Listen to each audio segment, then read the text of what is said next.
Good morning everyone. Welcome you all on Physis learning. Physis learning के इस platform पर एक बार फिर से आप सभी का बहुत बहुत स्वागत है। तो आज का हमारा जो टॉपिक है वो रहने वाला है क्लास 11th फिजिक्स का, जो है कोलिजन। और कोलिजन के अंदर भी हम पढ़ेंगे इलास्टिक कोलिजन के बारे में। तो देखिए, सबसे पहले थोड़ा सा बात कर लेते हैं कि व्हाट एक्चुअली कोलिजन इज। जब भी कोई दो बॉडीज एक दूसरे के कांटेक्ट में आए बिना या कांटेक्ट में आकर, देखिए दो तरह से कोलिजन हो सकता है, इन कांटेक्ट और विदाउट कांटेक्ट। इन कांटेक्ट और विदाउट कांटेक्ट आए बिना एक दूसरे के ऊपर फोर्स एक्सर्ट करती है। मान लीजिए दो बॉल्स हैं और ये बॉल इससे डायरेक्टली हिट करेगी तो ये इसके साथ कांटेक्ट में आएगी। लेकिन अगर यहाँ पे हम कोई भी दो मैग्नेट्स की बात कर लें और इनके north end this pole is also north pole, तो अगर हम इसकी मोशन इस नॉर्थ पोल की तरफ करवाएं तो एक लिमिटेड डिस्टेंस के बाद ये इसको आगे की तरफ धकेल देगा। यानी कि यहाँ पे भी कोलिजन हुआ है लेकिन इस बार ये कांटेक्ट में नहीं आए। तो either they can be in contact और they can not be in contact. वो एक दूसरे के ऊपर एक फोर्स अगर एग्जर्ट करें, एक फोर्स एग्जर्ट करें, तो इस इंसिडेंट को, इसी इवेंट को हम क्या कहते हैं? कोलिजन कहते हैं। तो देखिए, दो तरह के कंजर्वेशन जो है कोलिजन के अंदर होल्ड होते हैं। एक होता है आपका momentum conservation,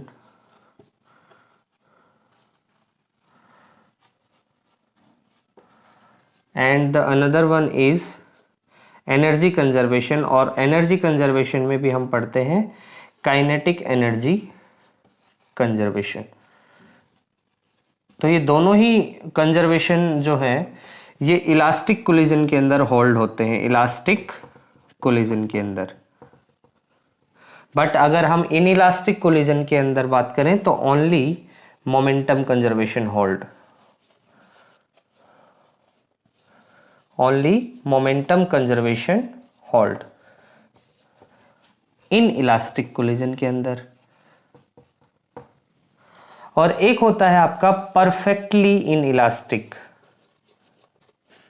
perfectly in elastic collision.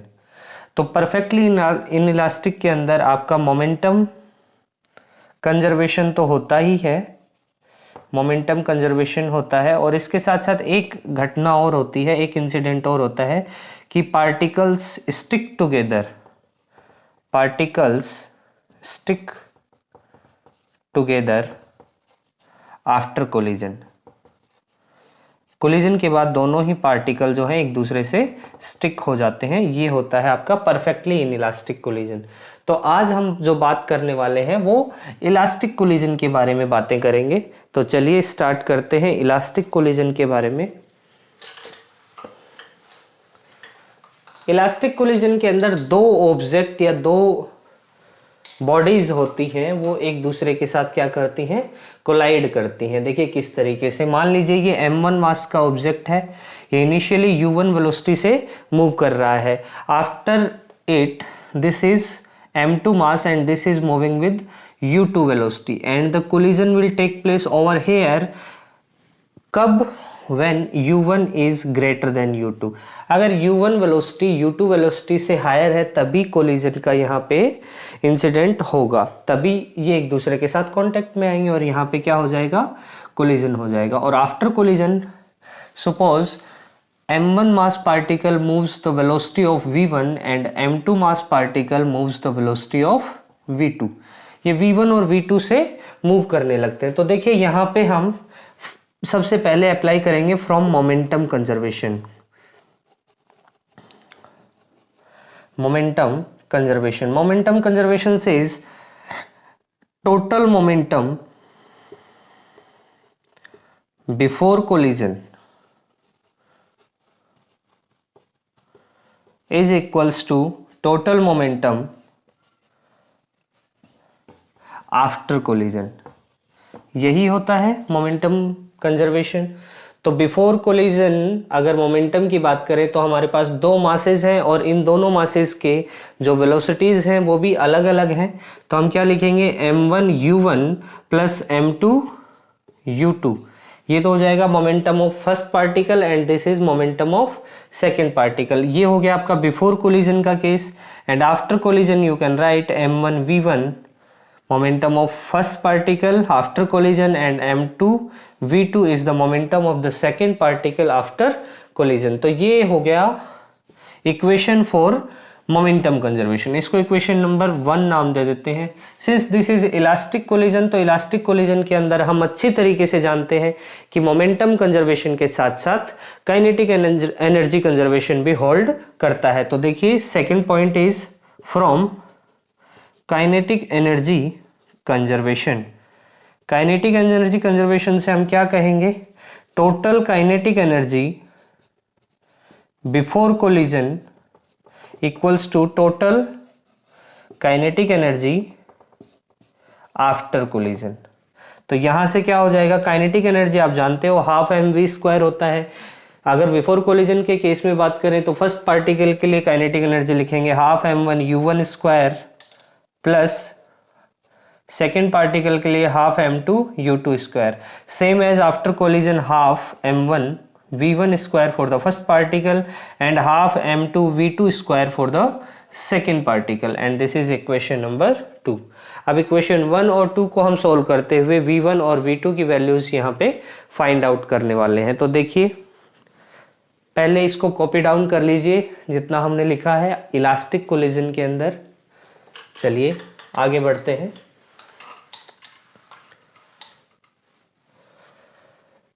अब यहाँ पे मोमेंटम कंजर्वेशन से आप जानते हो m1 u1 plus m2 u2।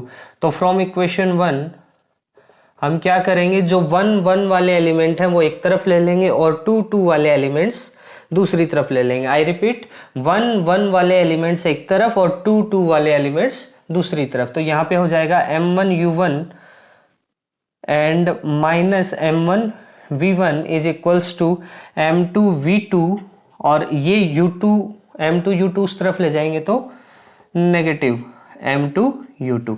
यहाँ से कुछ चीज कॉमन भी आ रही है, implies that you can write m1 u1 minus v1 equals to m2 v2 minus u2 and from the equation second you can write from equation 2 you can write what you can write. देखिए half तो यहाँ पे eliminate हो जाएगा, आपको यहाँ पे मिलेगा m1 u1²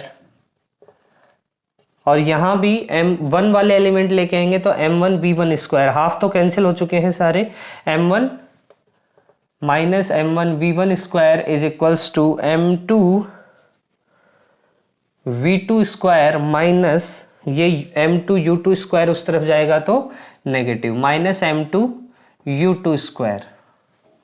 is that clear. यहां भी आप क्या कर सकते हो, m1 कॉमन ले सकते हो, u1² minus v1² is equals to m2 v2² minus u2²। देखिए यहां पे आपको क्लियरली दिख रहा होगा a² माइनस b² का फॉर्मेट यहां भी है और यहां भी। a² माइनस b² होता है a minus b into a plus b। तो यहां पे देखिए हम क्या लिखेंगे, m1 u1² माइनस v1² की जगह u1 minus v1 into u1 plus v1 equals to m2 v2 minus u2 into v2 plus u2 you can write. तो इसको हम इक्वेशन नंबर 3 नाम दे देते हैं, इसको equation number 4 and dividing equation 4 by equation 3।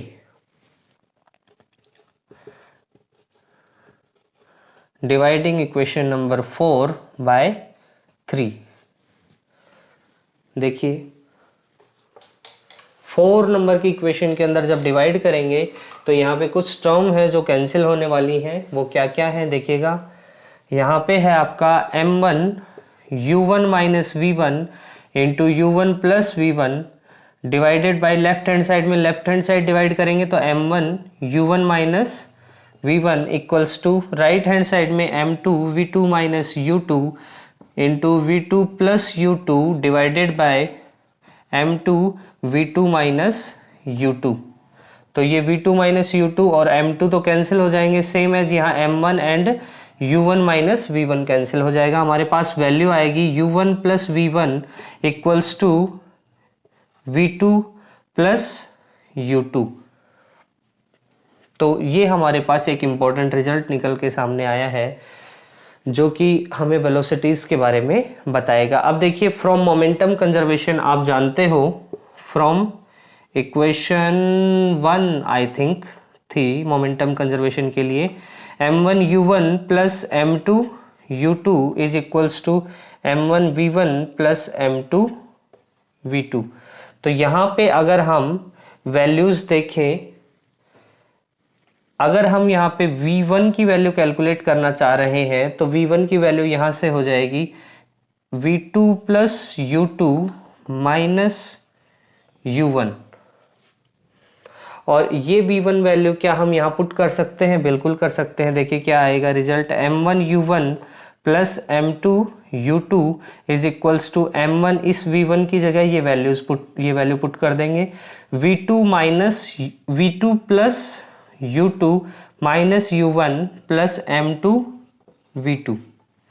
देखिए थोड़ा सा सिंप्लीफाई करते हैं, m1 v2 और ये वैल्यू हो जाएगी आपकी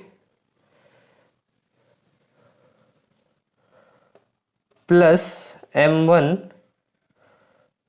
u2 माइनस m1 u1। थोड़े से ध्यान से करेंगे इन चीज़ों को क्योंकि यहाँ पे गलती होने की गुंजाइश रहती है। m2 v2 प्लस में रहेगा और यहाँ पे हमारे पास है m1 u1 plus m2 u2। तो देखिए अगर हमें यहाँ पे v2 का वैल्यू चाहिए तो v2 यहाँ पे भी है और यहाँ पे भी है, तो v2 कॉमन ले लेंगे और एक तरफ रखेंगे, बाकी सारी जो एलिमेंट्स हैं उनको दूसरी तरफ हम सेंड कर देंगे। तो देखिए यहाँ पे m1 u1 और m1 u2 हमारे पास है, तो ये जब इस तरफ आएगा तो आप ऐसे लिख सकते हो, और यहाँ पे है m1 u1 नेगेटिव, इस तरफ आएगा तो पॉजिटिव हो जाएगा, दैट इज 2m1 u1, और यहाँ पे ये वाला एलिमेंट अगर इस तरफ आएगा तो इसको लिख सकते हो plus m2 minus m1 into u2, that is equals to, और इन दोनों में से हमें v2 चाहिए तो v2 की वैल्यू क्या हो जाएगी, v2 into m1 plus m2। तो v2 अगर कैलकुलेट करना है तो इस m1 प्लस m2 को हम डिनोमिनेटर में भेज देंगे, तो हमारे पास v2 जो है उसकी वैल्यू आ जाएगी 2m1 upon m1 plus m2 into u1 and along with this m2 minus m1 upon m1 plus m2 into u2। This is the value of v2। और अगर हमें v1 चाहिए यहाँ पे तो v1 इस v2 की जगह ये वैल्यूज हम पुट कर देंगे तो हमें v1 की वैल्यू मिल जाएगी। तो देखिए आगे सॉल्व करते हैं इसको। अगर इतना आपने समझ लिया है तो इसको कॉपी कर लीजिए, स्क्रीनशॉट ले सकते हैं आप चाहे तो। चलिए अब from this equation you can write v1 is equals to v2 plus u2 minus v2 plus u2 minus u1 आपको यहाँ पे दिख रहा होगा, तो ये वैल्यूज पुट कर देते हैं। v2 की वैल्यू रखेंगे तो 2m1 upon m1 plus m2 into u1 plus m2 minus m1 upon m1 plus m2 into u2 and along with this plus u2 and minus u1। तो देखिए ये u1 इस u1 के साथ सॉल्व होगा, तो अगर हम यहाँ पे u1 इनमें से कॉमन ले लें तो हमारे पास एलसीएम आएगा m1 plus m2 and this is 2m1 and plus minus इसके साथ u1 के साथ u1 मर्ज होगा, तो ये minus of multiply by this u1 common ले लिया तो 1 इंटू m1 प्लस m2, तो ये हो जाएगा m1 प्लस m2। एंड अगर इसको सिंप्लीफाई करेंगे u2 के साथ तो हमारे पास U2 यहाँ पे कॉमन आ जाएगा and the value is LCM M1 plus M2, M2 minus M1 plus M1 plus M2। LCM लेके सॉल्व किया तो ये टर्म हमारे पास आ जाएंगी। That is V1 equals to, यहाँ पे देखिए 2M1 माइनस M1, तो आपके पास एक M1 बचेगा, तो इसको लिख सकते हो M1 minus of M2 divided by M1 plus M2 into U1 and along with this M1 M1 cancel out, 2M2 U2 upon M1 plus M2। This is the expression for V1।